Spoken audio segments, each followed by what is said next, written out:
So we are Jerry and Scott Lewis, and we are with Kingswell, and we are kind of the faces behind the scenes of what we do. We've been in existence for at least 5 years. However, we were founded back in 2008, I believe.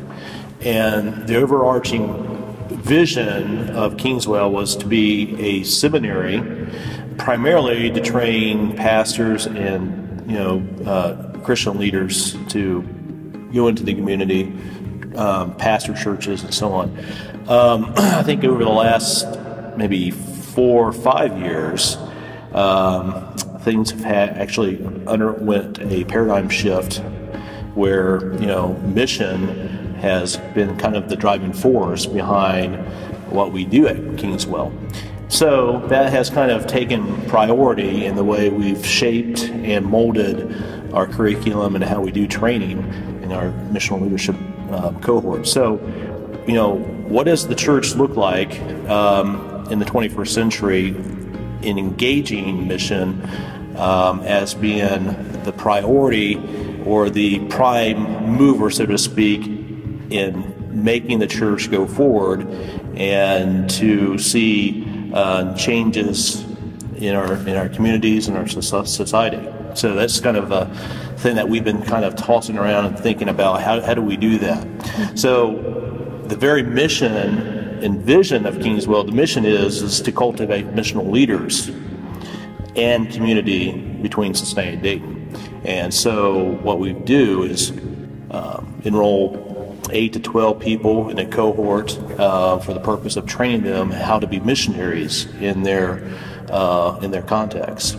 So in their neighborhood, their workplace. Right. Really, I mean, even in schools, depending. And it's not just Middletown that we are helping to equip. We had Brandon that just graduated. He's a church planter in the North Side area. And so he's planting a church in North Side and taking what he learned in the cohort and applying it there. So where is God already at work in that community? And how can he join in on what God's already at work doing? So I know that where you're building the curriculum, I'm kind of the boots on the ground, immersion experiences. When someone is going through our training, we encourage immersion experiences into actually taking what they're learning from the book and the study and going out into the community in their context and how to do that. So we do that a number of ways. We go and we do prayer walks, and what is God saying to us as we're there, and how can we join him there, and just seeing where God's already at work and joining him there. And so I think that's been, as the cohorts have graduated, that's been fun to be able to see them apply that. Where's God already at work in themselves and in their community, and how is it tied together? I think the biggest thing now is we have a building, y'all. And although we like to talk about going outside that building, there is need to have training space and classrooms. And so the Castell building, that's your baby that you do. He's brought bricks upstairs. He's built holes in floors, and it's like a kid in a sandbox. Just the building project here, we've got how many classrooms total?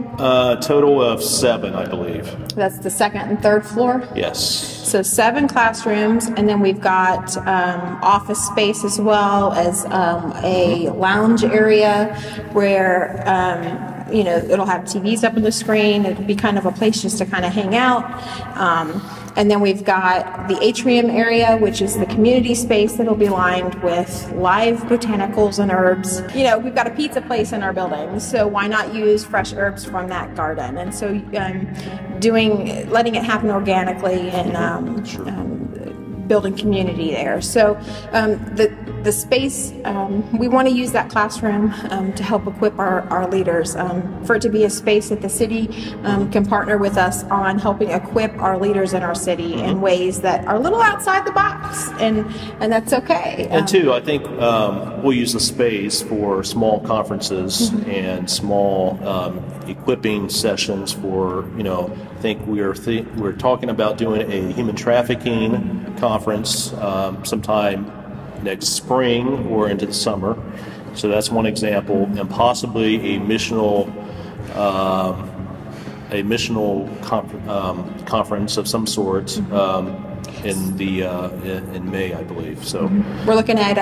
I work with a lot of women that are in the missional movement in the church, and so what does it look like for us as women to serve in this capacity? So having a conference in and around supporting the women in church leadership and what that looks like. So I'm excited about that conference. Go girls! So. I think one of the things we've got to keep in mind when we think of seminary and what seminary has done over the last 20 to 30 years is that we've concentrated on classroom learning, classroom-centered learning, where we have a lot of head knowledge and a lot of information transferred, but we lack in terms of training people, in terms of applying that in real life. And so I think Kingswell will try to do that in some fashion, where we have mentors on the front lines, where people can actually learn from them and apply that in face-to-face scenarios. So that's kind of the niche that we're after at Kingswell, and I think that we can execute that quite well. Not just having a classroom-centered learning, but it's a mentored, apprentice-centered learning. And one of the things that we've seen over the last 20 to 30 years is the decline of the Western Church, and seeing most churches plateauing or decline here in North America. So with that decline, we see that we want to address that in some way. So how do we address that? And I think the answer to it is this missional impulse that we need to revisit for the church, so we can revitalize our churches to reach the 60%. And that 60%, they say 60% of the population of the world will never set foot into a church. And that is heartbreaking. But it's also a great place to start when we talk with churches, is how can the church reach that 60%? And so partnering there is a vital piece of what Kingswell does. We need partnerships with churches. We need Christian leaders to come alongside us, just like we want to come alongside them, and work as a team to reach that 60% and continue to see God doing incredible things through leading people into the kingdom. So if we have 40% of the population that actually engage in church of some sort, we have the other 60% that won't step foot in a church. So the question is how do we reach the 60%? So we need to create a different type of church to reach the 60%. That's what we call missional communities. That's what we are about. That's one of our missions, is to create those missional communities, to help leaders create those type of environments so we can reach those 60%. And that's kind of what Jerry does there in the Sherman Park area. So can you tell us about Sherman Park? Sherman Park is a community that was birthed out of a time in my own life that I was just seeking God and where He was in my life, and it led me to this park. But this little boy was swinging on a park swing at 9 o'clock at night, and I happened to be over there just doing a prayer drive after I had dropped my 3 older boys off with their dad for the very first time since getting divorced. And I was just really broken. And so I landed at this park in the middle. I've never been in this park. Just God led me there, and it was going dark, and there's this little boy swinging on the swing, and I thought, he's not very old, and he's by himself, and I know this is not a safe neighborhood.